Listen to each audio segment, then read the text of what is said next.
Hello all, and welcome to the 5th iteration of MechWarrior Battletech lore, poorly explained and laid out by an old squishy imbecile, who may not be a complete idiot, or just lucky enough to have survived to retire and torture your ear holes with my voice.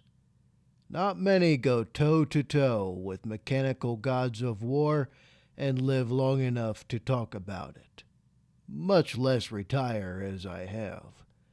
That being said, we are going to talk about the machines that enabled squishies, like myself, to not just survive against the metal giants of war, but when used effectively, overcome them.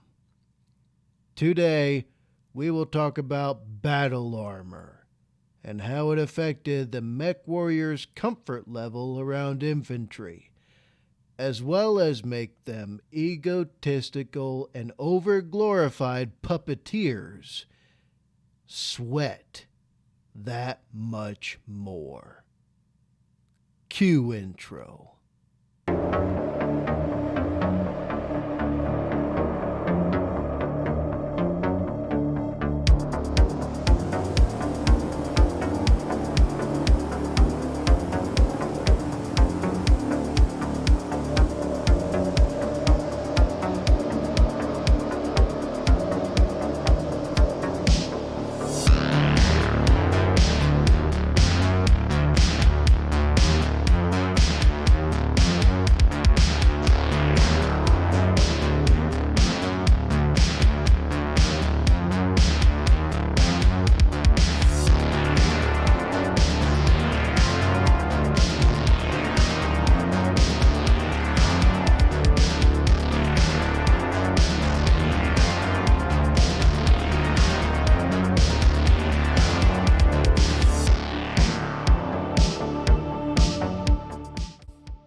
First, let's open that data cache I acquired from my last raid into clan space. Yes, the very same raid where I also acquired a stored pict file of Tex's ex-wife as an unwanted bonus.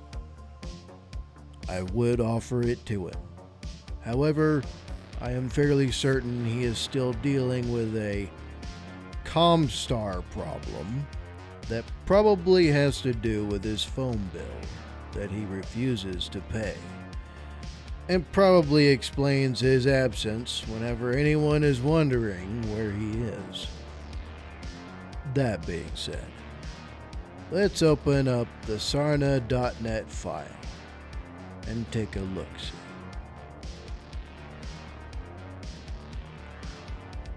Battle armor, or the lighter power armor variety, are armored infantry.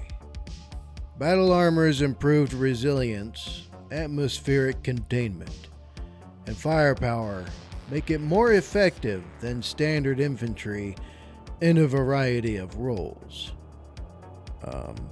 Personally, I would beg to differ, but it does help greatly. But much more expensive. Battle armor first evolved from exoskeletons during the Star League in the early 28th century, but did not come to prominence on the battlefield until Clan Wolf. Funny this came from the furries. Debuted the Elemental in the mid-29th century. Intersphere armies began deploying battle armor in the mid-31st century. These battle suits were based off of clan battle armor captured or salvaged during Operation Revival. Battle armor is sometimes referred to as tactical armor as well. Battle armor varies in mass between 80 and 2,000 kilograms, including the mass of the occupant. The suits utilize exoskeletal frames and protective armor, which, in combination with varying amounts of myomer, can augment the strength and/or speed of the wearer. Basically, you jump into these suits, you get at least a small taste of what it's like to be a battlefield god. However, some classes of battle armor have just enough myomer to allow the infantrymen within to carry or move the mass of the suit itself.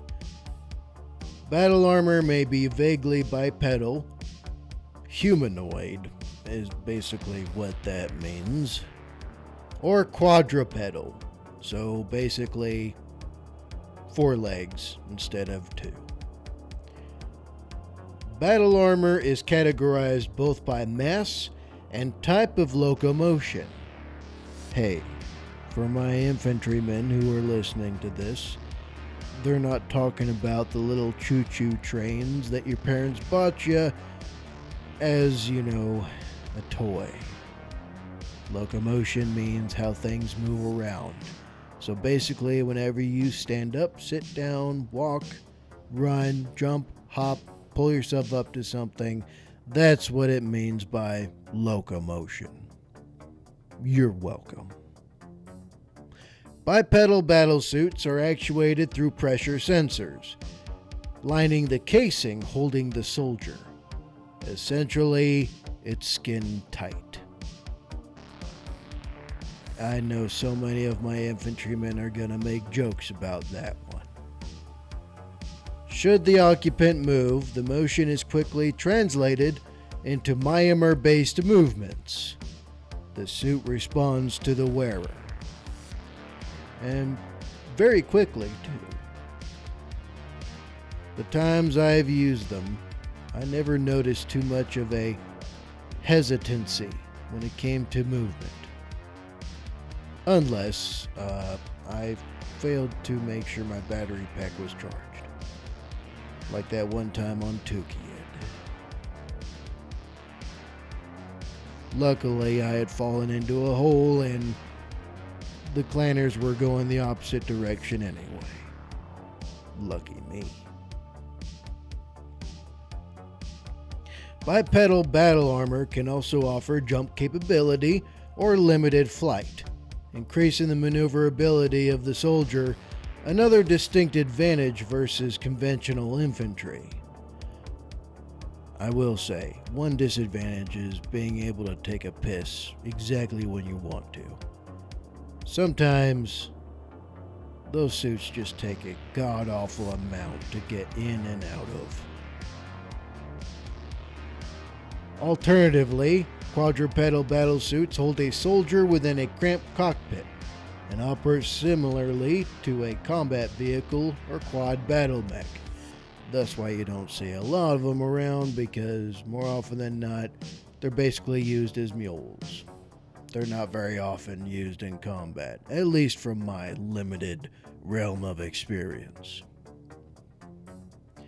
Battle armor mount a variety of fixed and or modular weaponry and equipment, fulfilling a variety of combat roles.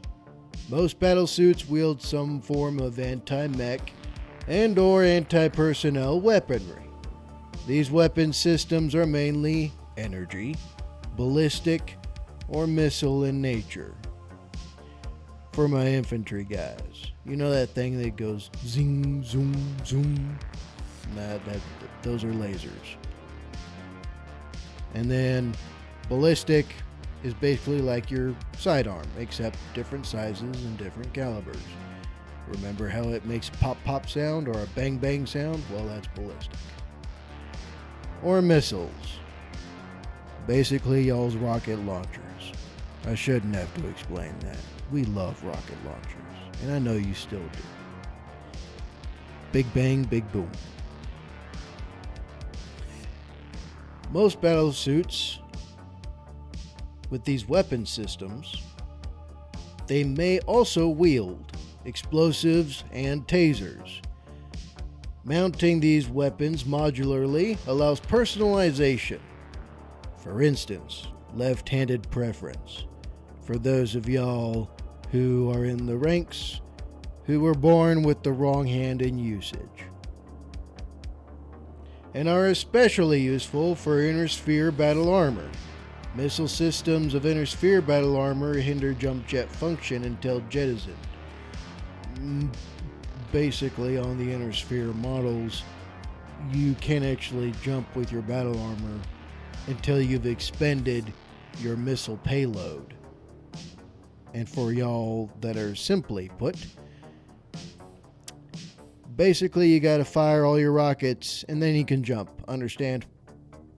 Got it? Get it? Good. Wilco. Bipedal battlesuits may also mount one or two manipulators, including Myanmar articulated battle claws. For those of y'all who have used the armor, they're those sharp thingies that you could tear things apart with. And also grab things sometimes, depending on how you want to grab them. Battlesuits possessing sufficient manipulators and massing less than 1,500 kilograms may deploy and fight with Omni-Mechs using mechanized battle armor tactics. In addition, if a battlesuit possesses sufficient manipulators and masses less than 1,000 kilograms, it can also swarm mechs and attack mech actuators. Essentially, you take them out at the knees and elbows, and sometimes shoulders for certain models of mechs, or for the mechs that do have like a somewhat stabilized cockpit, that's also vulnerable.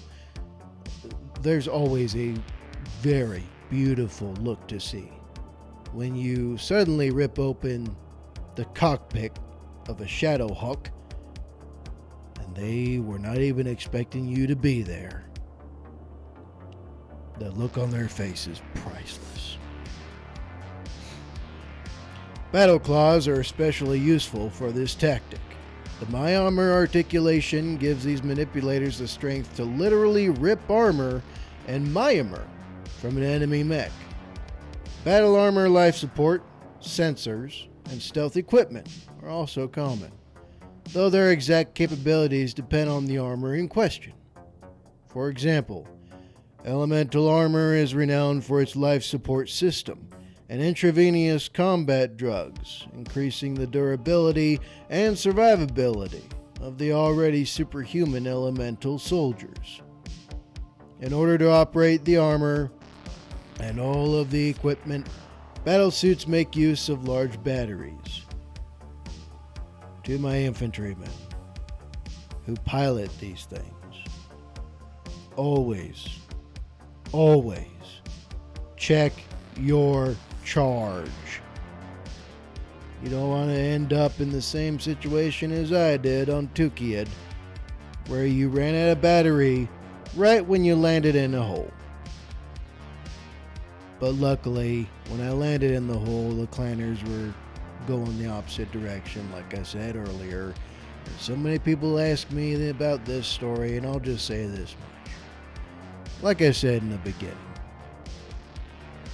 I am either very, very lucky or not a complete idiot, and may or may not have known I should definitely try to at least hide somewhere right before the batteries run out.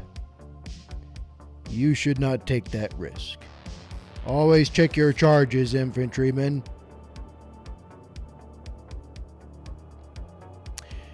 If these battle armor are able to deploy on board an Omni-Mech, the suit will also have adapters to connect to communications and charge their batteries during missions. Don't always count on this.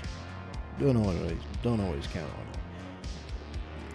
There's going to be some times, and quite a few times, where, well, the mech warriors are quite stingy already. Sometimes they think they don't need you.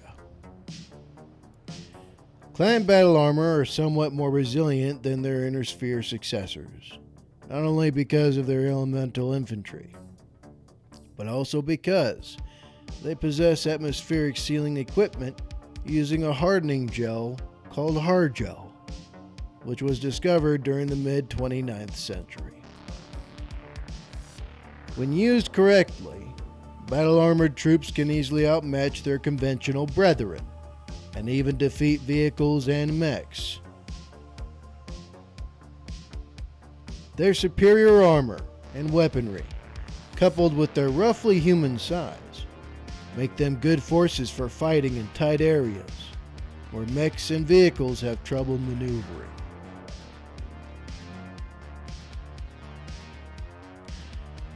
From Star League power armor to clan elementals and modern inner sphere counterparts, battle armor has not only improved survivability of infantry in the face of mechanized elements up to and including giant metal stompy boys,